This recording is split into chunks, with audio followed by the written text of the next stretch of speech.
let's talk about the big man, AJ. Firstly, great to see him back at the O2. We haven't seen the O2 packed for, if you like, a real boxing fight since what? Hey, since the Bellew? Misfits. Since the Misfits. Yeah, since the Misfits. But it's a different kind of crowd, isn't it, with AJ? But, I mean, you saw some celebrities ringside. That's what AJ brings out. What did you make of his performance, Gareth? I mean, you've been very honest with your assessment of AJ over the last couple of years. What did you make of that performance? I think I've been honest about my assessment with him since I've known him. Yeah. And then that goes back to when he was 19, back in, you know, I first met him in about 2010. He's always struck me as an outstanding individual, an exemplary figure, a character who is totemic for the hipster generation, the early 30s generation. And one of my children is that age. And, you know, they're a very interesting generation. They've grown up. Every generation has its feel, and he's a superb guy. You know, there are aspects of his boxing where he's questioning himself in really good ways as much as we question what we want from him. And look, here's my feeling about it. I'm really pleased he won. I thought it was a fairly dominant victory if you look at the boxing match. Yeah. Which one would have expected it to be.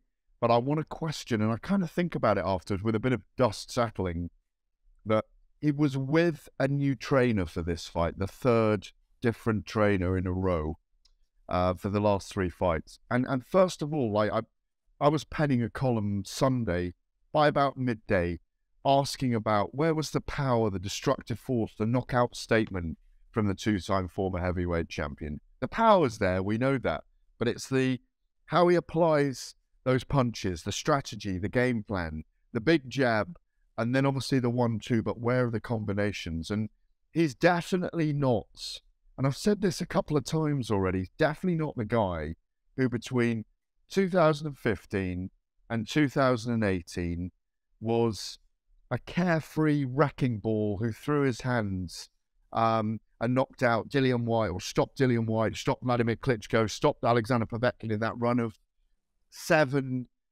bludgeoning 7 of 8 opponents in a row.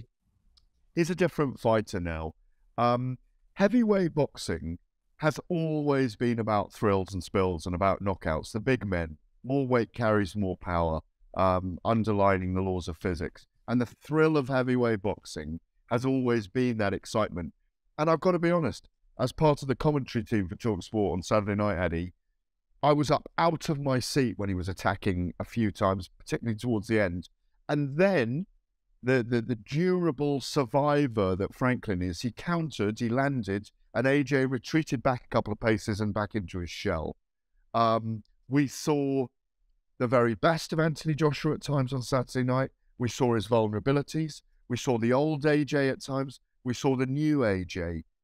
I do think it really is a new dawn. I think there's going to be an evolution with Derek James.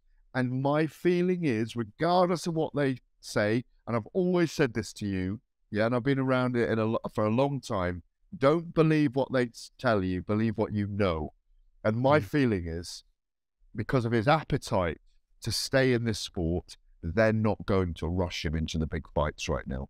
Yeah, look, at times on Saturday, it was a safety-first approach from AJ. And that kind of confused me because, again, we all saw him at the weigh-in, the heaviest he's ever been.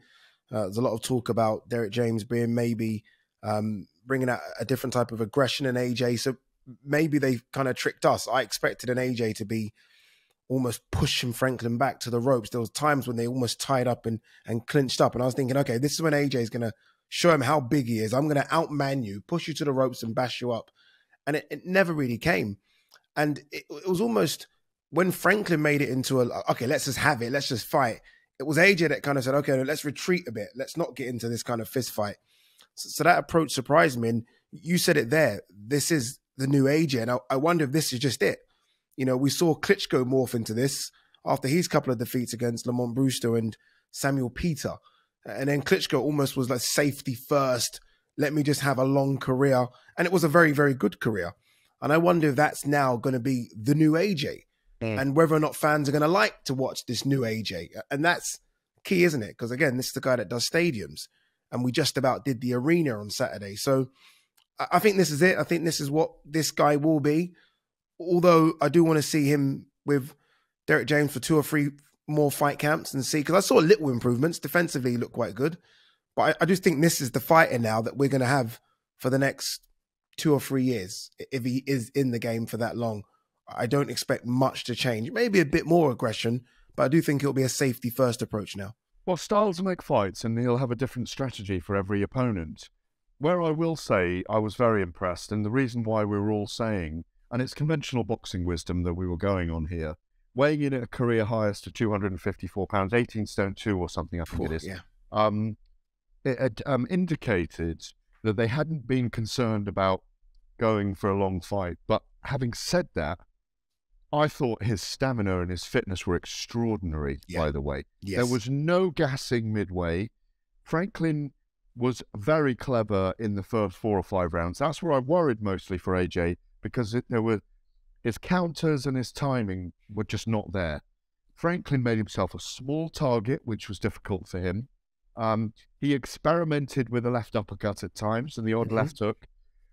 But I don't know if this is just it. Look, against someone like Tyson Fury, if he steps in there, against someone like Deontay Wilder, against someone like Joyce, he's got to meet them in the middle. He has no choice but to do that stylistically. If they put him in now with Dillian Whyte, I think he beats Dillian Whyte. Dillian will grab me for this, but I think he knocks Dillian Whyte out. I think it'll be a battle royal between those two. Don't mind seeing that fight. It's a great fun. North-South London animosity. You know, the victory for Dillian in the amateurs, the victory for Anthony at the O2 Arena on a coruscatingly exciting night against Dillian in the first pro fight they had together.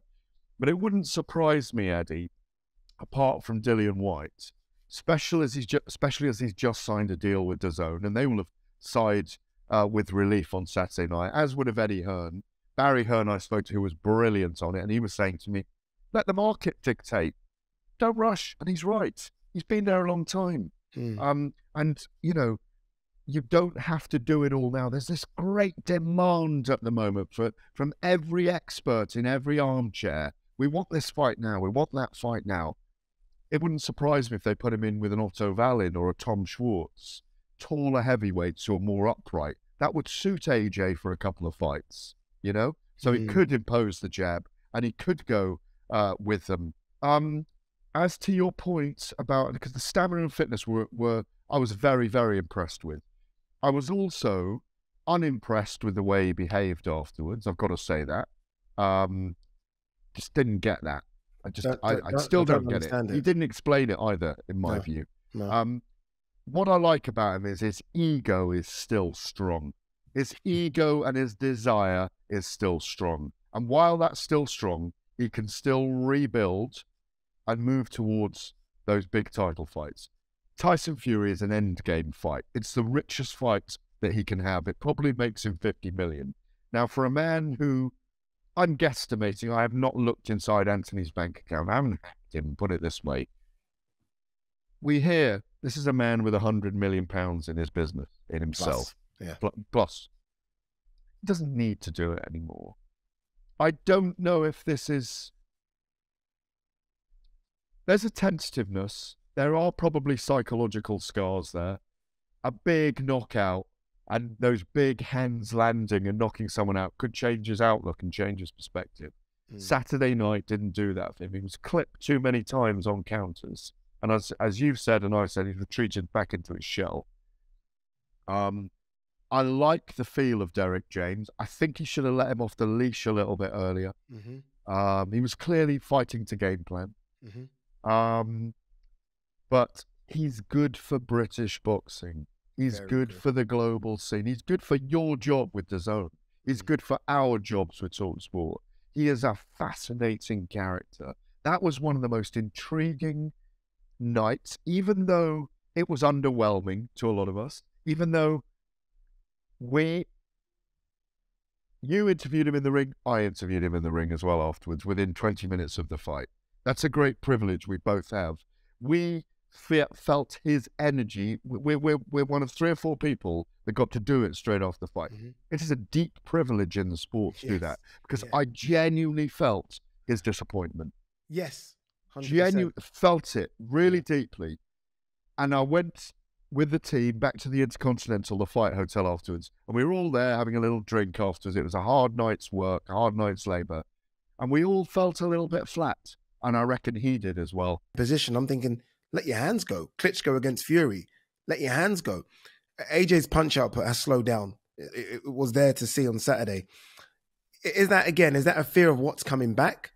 So he's defensively got the high guard, or is that a case of overthinking? Like, I'm overthinking what I'm doing. If I let my hands go, I'm not quite sure what's going to happen next. What is that? Well, I mean, sitting next to Spencer Oliver, all that, Spencer knows him really well, and Spencer's obviously been in the ring, and I do my research and I do my student of the game stuff and talk to people, and it's just scar tissue. It's scar tissue from the career. It's scar tissue from psychological scar tissue that is there from being outboxed twice by Usyk, by being knocked down 4 times by Andy Ruiz, a smaller man who did that. He really reminded me of Andy Ruiz early in that fight. Yes, he did. Because, and he tried to play it down. I mean, he was always going to be Joshua's bête noire in this fight, because he was preying on, he said, I'm a different style to Andy Ruiz, but he was preying on that. I did a couple of chats with Franklin, all the things that were in his favour. Look at the way he walked out. It was a win-win for Jermaine Franklin. A year ago, he's working in a wire wool factory, 12-hour shifts to support his family, 72 hours a week, doing barely training. Dillian White and the fight with AJ were his first full camps that he'd done. He looked in superb shape. Yes. They had the game plan. Make yourself a small target and punch with him, which is what he did. When AJ attacked, he punched with him, and he did exactly what he needed to do. It pushed AJ back because he thought about Andy Ruiz. It's scar tissue. That hesitancy comes from that. It may always be that, but we don't know.